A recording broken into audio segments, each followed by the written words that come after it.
On December 9, 2001, in Durham, North Carolina, a 911 operator answered a call that would become one of the most analyzed emergency calls in true crime history.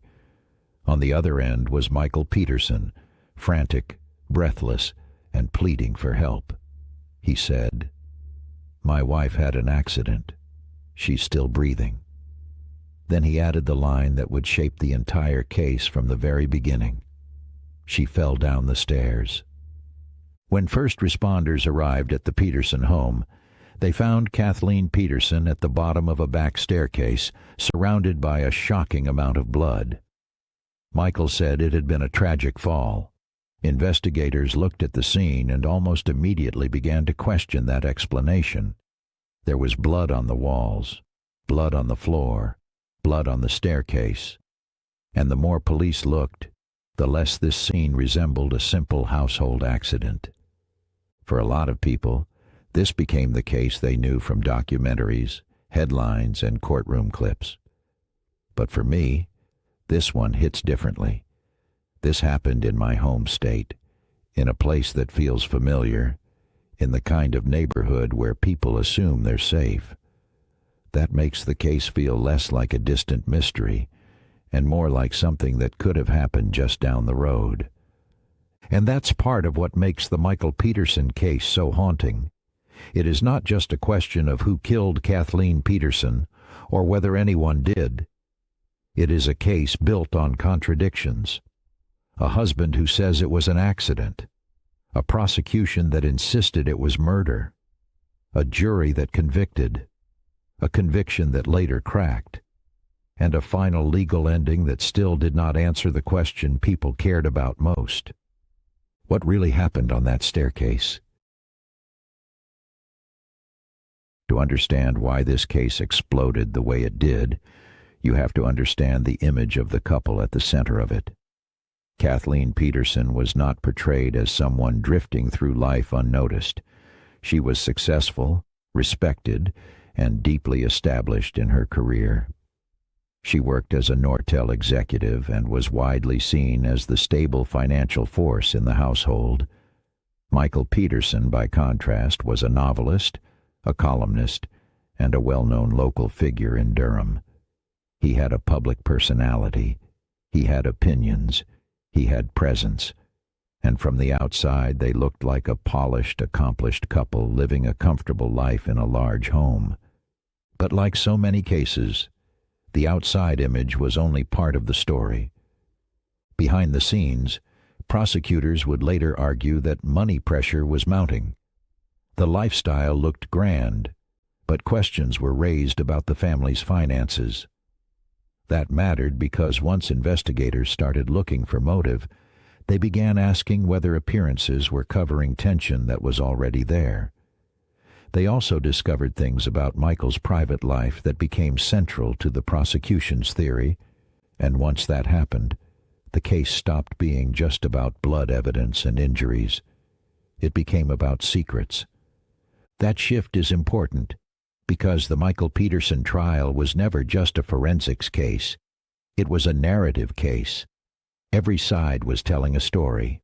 One story said this was a devastating fall after a quiet evening at home. The other said this was the violent end of a marriage that was not as solid as it seemed. The jury had to decide which story felt more believable.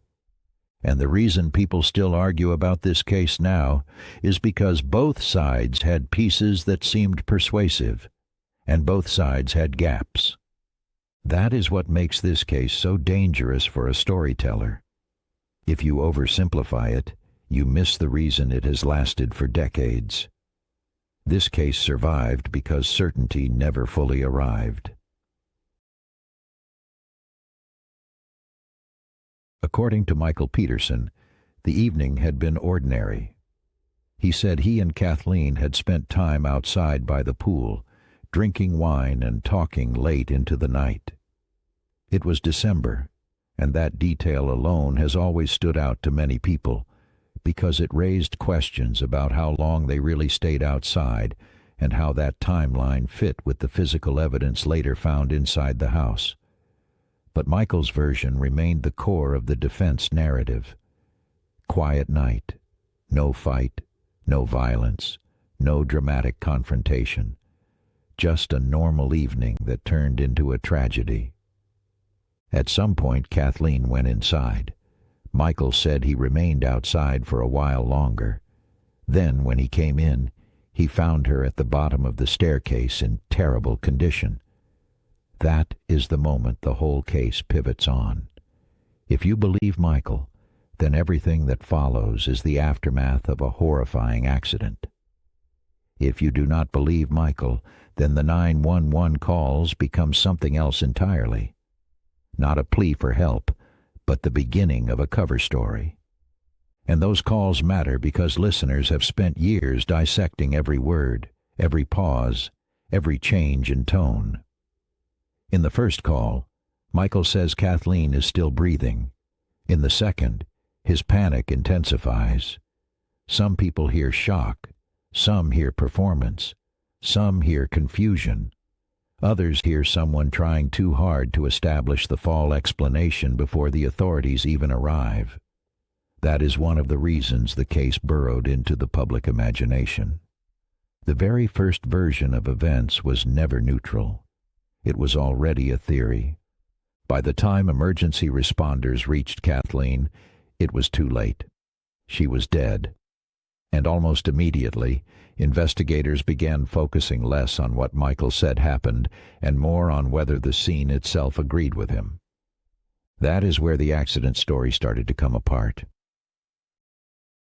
The staircase scene became the heart of the prosecution's case because investigators believed the physical evidence suggested something much more violent than a fall. Kathleen had multiple lacerations on her scalp. There was extensive blood loss. Blood had spread across the surrounding area in a way that prosecutors argued was inconsistent with a simple tumble downstairs. Over time, the state developed the theory that she had been beaten to death, even though no definitive murder weapon was ever recovered. That missing weapon is one of the reasons people still debate this case. The prosecution had a murder theory, but not a clean, obvious tool to match it. The defense leaned hard into that weakness. They argued that Kathleen's injuries, while horrible, did not prove she had been attacked with an object. They pointed to the lack of a skull fracture in many retellings of the case and argued that the injuries could reflect a catastrophic fall combined with blood thinning, time, and repeated attempts to get up. The prosecution saw a staged accident. The defense saw a freak medical and physical event. If this sounds like a case where interpretation matters more than certainty, that is exactly the point. And then the personal details started pouring in. Investigators uncovered evidence that Michael Peterson had exchanged messages with men and had sought out sexual encounters outside the marriage. The prosecution argued that Kathleen discovered this hidden side of his life, that the discovery triggered a confrontation, and that the confrontation turned deadly. The defense pushed back by saying there was no proof that she found out that night, and no proof that this issue had sparked a sudden, violent argument. Still, once this information entered the trial, it changed the emotional temperature of the case. It gave the state motive. It gave the jury a possible reason, and in a circumstantial case, a reason can carry enormous weight. But the case was about to get stranger. They found an eerie piece of history that would become one of the most unsettling parts of the case. Years earlier, while Michael Peterson was living in Germany, a family friend named Elizabeth Ratliff had also been found dead at the bottom of a staircase. Michael had been closely connected to her. Once Kathleen Peterson died under similar-looking circumstances, investigators began asking the question that was impossible to ignore. How likely was it that one man would be tied to two staircase deaths? That question hit hard, because even if coincidence is possible, coincidence is difficult for juries to emotionally accept. The Ratliff death had originally been treated differently, but once the prosecution drew that comparison, it gave them something powerful. They did not just have a suspicious scene in Durham. They had a pattern they could imply, even if they could not formally try Michael for both deaths in the same way. The defense argued that this was unfairly prejudicial. They said the prosecution was poisoning the jury with similarity instead of proof. But from a storytelling standpoint, this was devastating. 2 women, 2 staircases, 1 man connected to both. That alone was enough to make the case unforgettable. When the trial began in 2003, it became one of the longest and most closely watched murder trials in North Carolina. The state's theory was direct.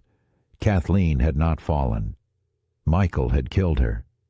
The defense, led by attorney David Rudolph, argued just as strongly that the state had built a theory out of suspicion instead of hard proof. What the state called certainty, the defense called speculation. And then the trial introduced one of the most influential witnesses in the entire case, SBI blood spatter analyst Duane Deaver. At the time, his testimony gave the prosecution scientific force. Years later, it would help unravel the conviction. At trial, Duane Deaver testified for the prosecution about bloodstain patterns found at the scene. The state used that testimony to support the argument that Kathleen's injuries came from an assault, not an accident. In a case where there was no clear eyewitness and no obvious murder weapon, forensic testimony carried enormous weight. It gave the jury something that sounded objective, something that sounded technical, something that sounded settled. That matters because juries often respond strongly to expert witnesses, especially when those witnesses appear confident. The prosecution had already given them a motive theory and a suspicious scene. Deaver's testimony helped turn suspicion into something that could feel scientific. The defense fought back, of course. They challenged the state's conclusions, attacked the logic behind the reconstruction, and argued that the blood evidence was being overstated. But in 2003, the prosecution's narrative won. On October 10, 2003, Michael Peterson was found guilty of murder and sentenced to life in prison without parole. For many people watching, that was the ending. The jury had spoken. Kathleen Peterson's family had a conviction. The state had its answer. Except the case did not stay finished. Over time, serious questions emerged about Deaver's work and his credibility. Those questions did not stay limited to the Peterson case. They spread wider. Eventually, a judge ruled that Deaver had given misleading testimony, and in 2011, Michael Peterson was granted a new trial. Just like that, one of the most famous murder convictions in North Carolina lost the certainty it once seemed to have. That reversal changed the public conversation. People who had been sure of Michael's guilt now had to contend with the fact that a major piece of the prosecution's presentation had been compromised. But a damaged conviction is not the same thing as innocence, and that left the central mystery wide open again. Was overturned, the public began revisiting everything. The injuries, the blood, the timeline, the marriage, the 911 calls, all of it. And because the case had already become a media obsession, the retrial phase did not happen in a vacuum. By then, people had watched documentaries, argued online, taken sides, and built almost personal relationships with their own theories. Michael Peterson maintained his innocence. He did not suddenly confess. He did not change his story and say the jury had been right all along. He continued to insist Kathleen's death was an accident. That consistency helped some people believe him more. For others, it changed nothing. They believed the overturned conviction reflected problems with the state's evidence handling, not proof that Michael was truthful. This is where the case becomes especially frustrating. There is a difference between not proven guilty beyond a reasonable doubt and we now know what really happened. In the Peterson case, that gap never closed. The collapse of confidence in one expert witness weakened the original verdict, but it did not recreate the night in the house. It did not tell anyone whether there had been an argument. It did not erase the suspicious circumstances. It did not make the staircase scene less disturbing. And then, because this case refuses to behave like a normal case, a third explanation emerged. Not murder, not a simple fall, something stranger. The owl theory. For people who only know the case casually, this can sound like the point where everything becomes ridiculous. An owl in a murder case. But the reason the theory survived is because it tried to explain details that both the prosecution and defense seemed to leave hanging. The unusual scalp injuries, the absence of certain internal injuries people expected, and trace materials reportedly associated with Kathleen's body and hair. It sounds bizarre, but bizarre is not the same thing as impossible, and in this case, impossible started feeling less solid the longer people stared at the evidence.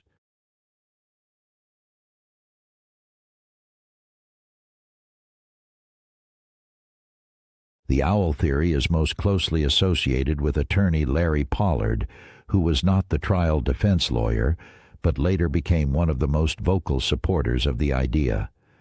The basic theory is this: Kathleen was attacked outside the house by a barred owl, likely near the front or side of the property. The owl's talons caused lacerations on her scalp. In panic and confusion, she ran inside, possibly trying to clean herself up or get help, and then fell on the staircase while already injured and bleeding. Supporters of the theory point to reported microscopic feathers, wood fragments, and strands of hair in Kathleen's hand, along with the shape and placement of some wounds. Now, to be clear, this was never established in court as fact. It is a theory, a deeply disputed one. Critics say it stretches plausibility too far and asks people to trade one unlikely scenario for another. Supporters say it explains aspects of the evidence that the murder theory and the accident theory both struggled to fully account for. Even Audubon, discussing the case years later, treated it as an attempt to understand whether a barred owl attack could plausibly trigger the fatal sequence, not as a proven solution. The reason the owl theory became so famous is not just because it is unusual. It is because it arrived in a case where confidence was already broken. If the prosecution's science had been discredited, and if the simple fall explanation had never persuaded everyone, then people became more willing to look at the strange possibility they would normally dismiss out of hand. This is why the Michael Peterson case still fascinates so many people. The ending never restored order. Instead, every new development widened the range of possibilities, and eventually the legal system chose resolution over certainty.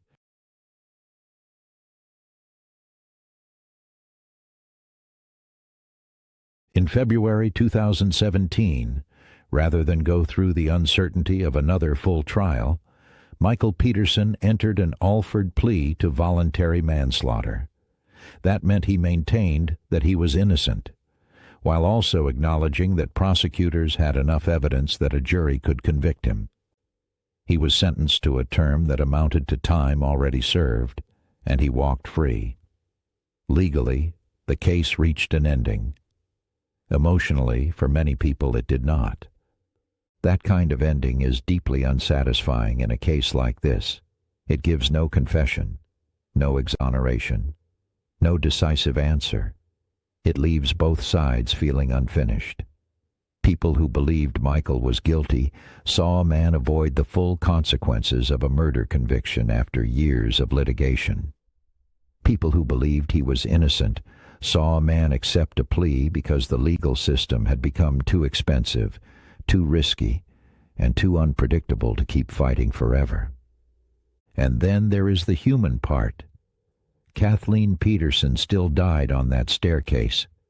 However you interpret the evidence, a woman lost her life in a brutal and disturbing way. Her family did not get clarity that everyone agrees on. Michael Peterson got freedom, but not vindication. The public got years of argument, documentaries, books, and dramatizations, but not certainty. That is probably why this case never really leaves people alone. It resists closure. For me, the hometown angle makes that even sharper. Cases tied to familiar places always feel different. They make you think about how thin the wall can be between ordinary life and a story that ends up on national television. They remind you that the houses people drive past every day can hold histories the neighborhood never fully recovers from. And in Durham, one staircase became bigger than the house it stood in. It became a symbol of doubt.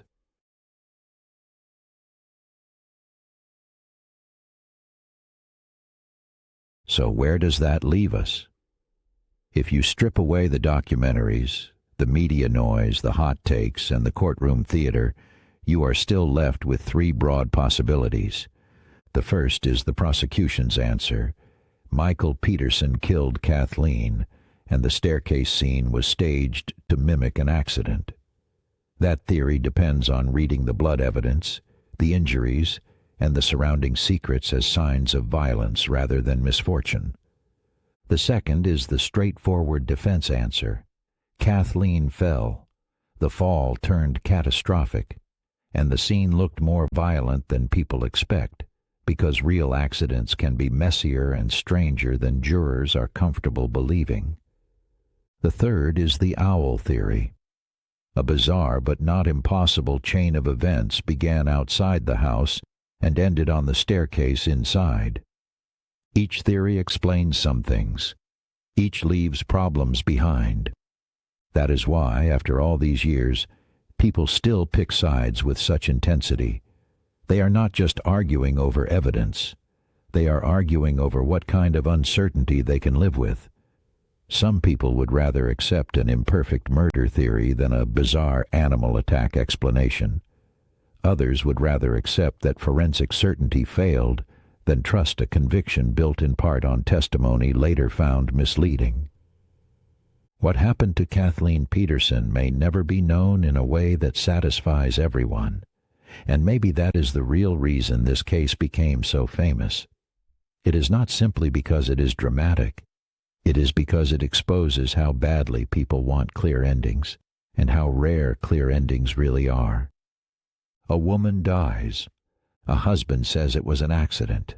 A jury says murder. Years later, the science cracks, and the truth stays where it always was, somewhere on that staircase, just out of reach. That is the part of this case I keep coming back to, not just whether Michael Peterson is guilty or innocent, but how a case can stay alive for so long because nobody ever truly owns the final version of what happened. Normally, the legal system tries to force a conclusion: guilty, not guilty, closed, filed away, move on. This case never really did that. Even after the 2003 conviction, people argued. Even after the new trial was granted, people argued. Even after the Alford plea, people argued. The legal milestones changed, but the emotional argument never stopped. If anything, the uncertainty made the case stronger in the public imagination. Every documentary viewer, every podcast listener, every reader ends up doing the same thing, mentally standing at the bottom of that staircase and trying to decide which explanation makes the most sense. And that decision says a lot about the person making it. Do you trust the original investigation? Do you distrust state experts after the Deaver scandal? Do you think coincidence can happen twice? Do you think hidden secrets point naturally toward violence? Do you think people dismiss strange explanations too quickly, just because they sound strange? That is why this case is still discussed more than 2 decades later. It is a murder case, yes, but it is also a case about narrative power, about how evidence gets interpreted, about how confidence can collapse, about how the legal truth and the actual truth are not always the same thing. And maybe that is why the Michael Peterson case lingers in a way other cases do not. Because even now, after all the trials, all the theories, and all the years, the simplest honest answer may still be the hardest one to accept.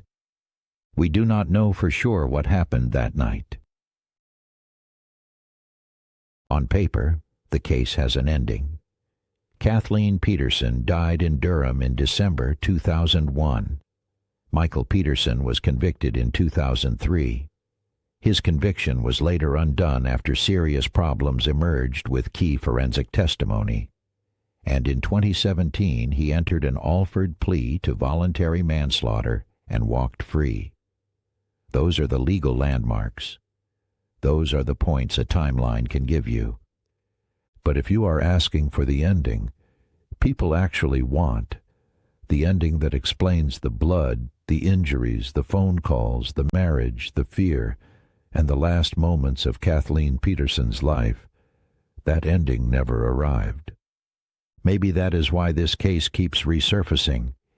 It gives people just enough to believe they can solve it, and just enough uncertainty to make sure they never fully can. For some, Michael Peterson is a man who got away with murder. For others, he is a man nearly destroyed by a flawed prosecution. And for a smaller but very committed group, the answer has feathers, talons, and the kind of terrible randomness no one would believe if it were fiction. Whatever you believe, one fact does not move. Kathleen Peterson never got to tell her own final version of that night. And that is what makes this case feel unfinished. Not because the courts failed to produce paperwork, not because television failed to produce theories, but because the one voice that could settle it is gone. So the staircase remains what it has been for more than 20 years, a crime scene, a symbol, and a question mark that never quite disappears.